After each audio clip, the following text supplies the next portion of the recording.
Welcome back to YouTube channel Chemistry Live UGPG. Today we'll talk about valence bond theory lecture 2.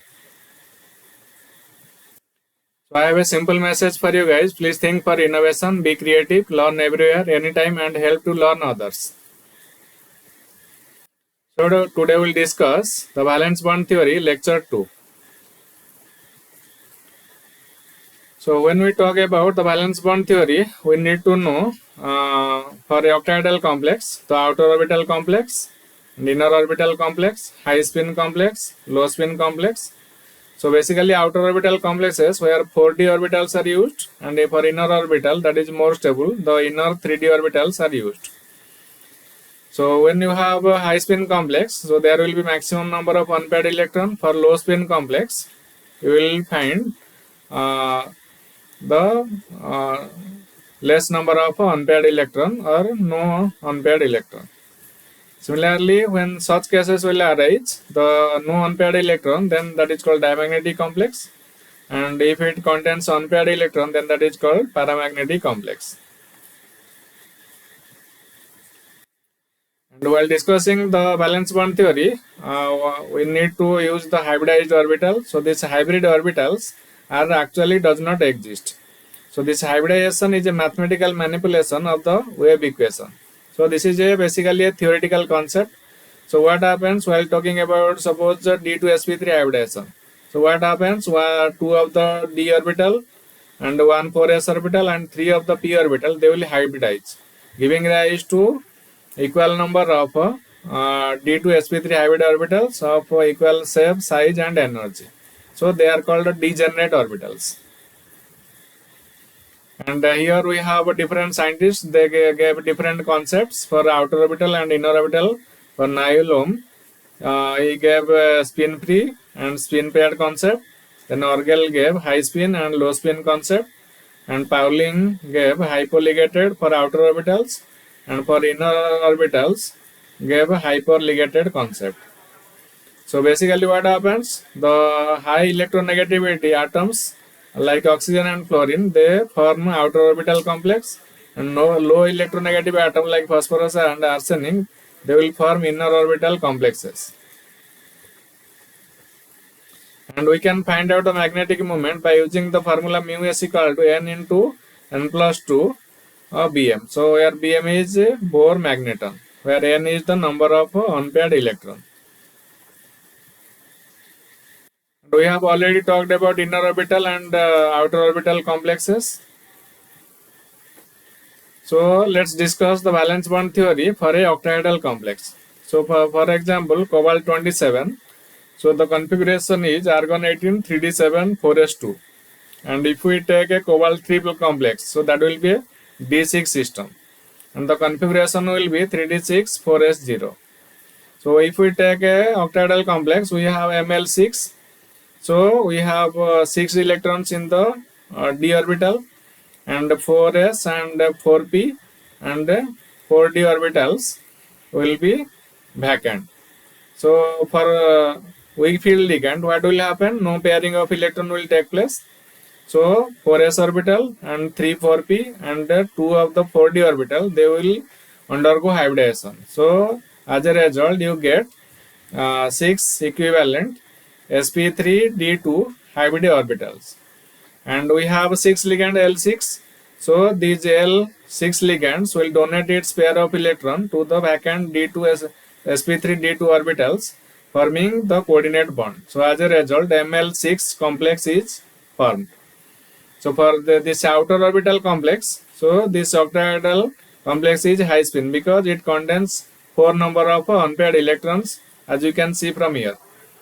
So it has high energy and the complex is more reactive, or we can call it labile. So since it contains 4 number of unpaired electrons, so it is paramagnetic in nature. So when we have a strong ligand field, so those d6 electrons will be forced to pair up. So as a result, making available 2 of the 3d orbitals vacant. So once we make these 3d orbitals 2 vacant, so 2 of the 3d orbital, one 4s orbital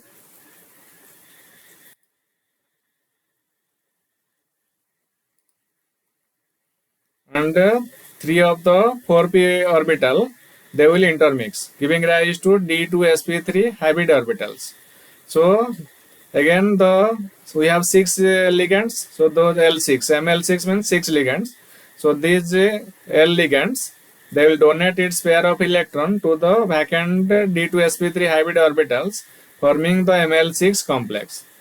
So since it uses the inner 3d orbital, so we call it as a inner orbital complex or low spin complex, since all the electrons are paired up. So it is having lower in energy and it is the more stable complex. So in general, hybrid orbitals do not actually exist. So hybridization is a mathematical manipulation of the wave equation for atomic orbitals involved. And we can find out the magnetic moment for this complex by using this formula. So now let's discuss the bonding of CONS3 whole 6 3 plus on the basis of a valence bond theory. So CONS3 whole 6 3 plus. So here the oxidation state of cobalt is plus 3. So this is a D6 metal ion. So cobalt plus 3 D6 means 3D6. So 3D6 4S0 4P0. So these electrons are filled up. D6 electrons are filled up based upon the Hund's rule.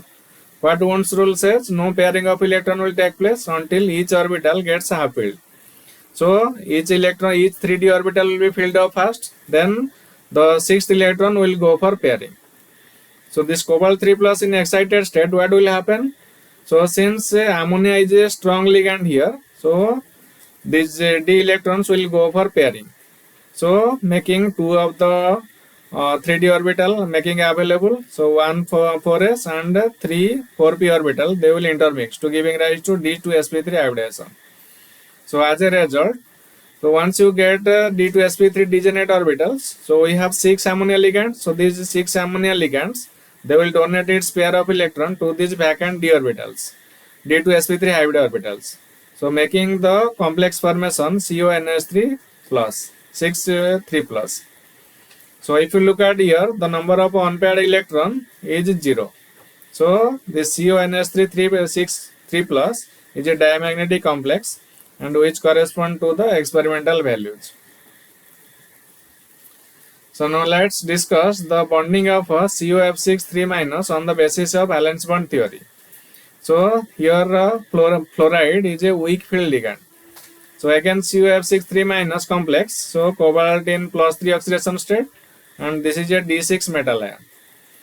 So CO3 plus means 3D6. So since it is weak field ligand F minus, so we cannot force the 3d electron to pair up. So as a result, what it will do, 4s electron, 4p electron, and 2 of the outer orbital, 4d orbital, they will use, giving rise to sp3d2 hybridization. So once you get these 6 vacant sp3d2 hybrid degenerate orbitals, so this fluoride 6 fluoride ligand will donate its pair of electron to these vacant sp3d2 orbitals. So forming the complex COF6 3 minus. So if you look at here the 3d orbital, we have 4 unpaired electrons. So hence it is paramagnetic, which correspond to the experimental value. So on the basis of valence bond theory, now we will discuss for the D2sp3 case. For D4 system, as you can see here, we have since we are using the strong ligand, so D4 system will get only 2 unpaired electrons. Similarly for D5 system, for a strong ligand field, we will get only 1 unpaired electron. And for strong ligand field, if we use for D7 metal ion, and we will see only 1 electron, unpaired electron in the 5s orbital. So again it is paramagnetic in nature. And for D8 metal complex ion, you will see all the electrons are paired up, even if it contains 2 electrons in 5s orbital, and this D2sp3 hybridization leading to n equal to 0. So this is actually diamagnetic. This is a diamagnetic complex. So since number of unpaired electrons are 0, so this is called diamagnetic complex.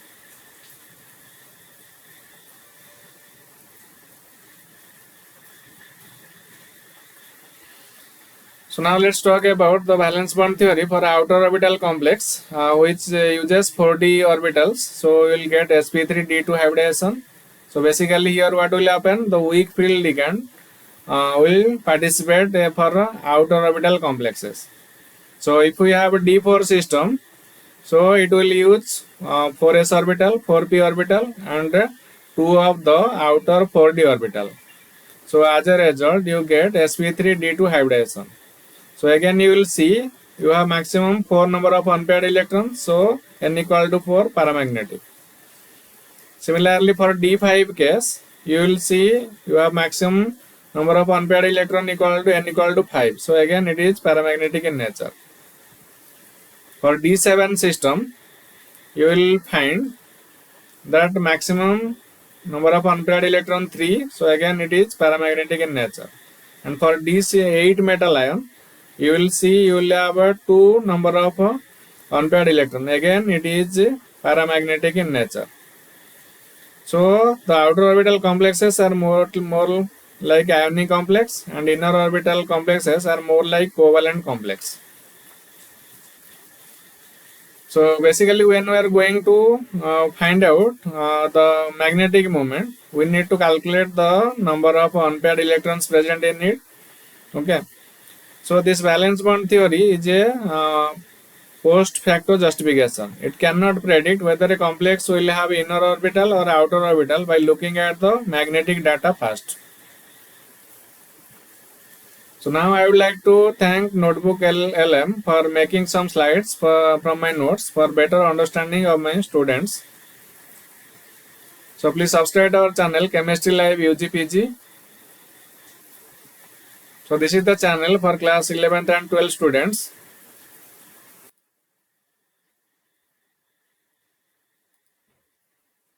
That is Foundation Chemistry AV. So this is a simple step towards e-learning, making life better. Thank you all for learning.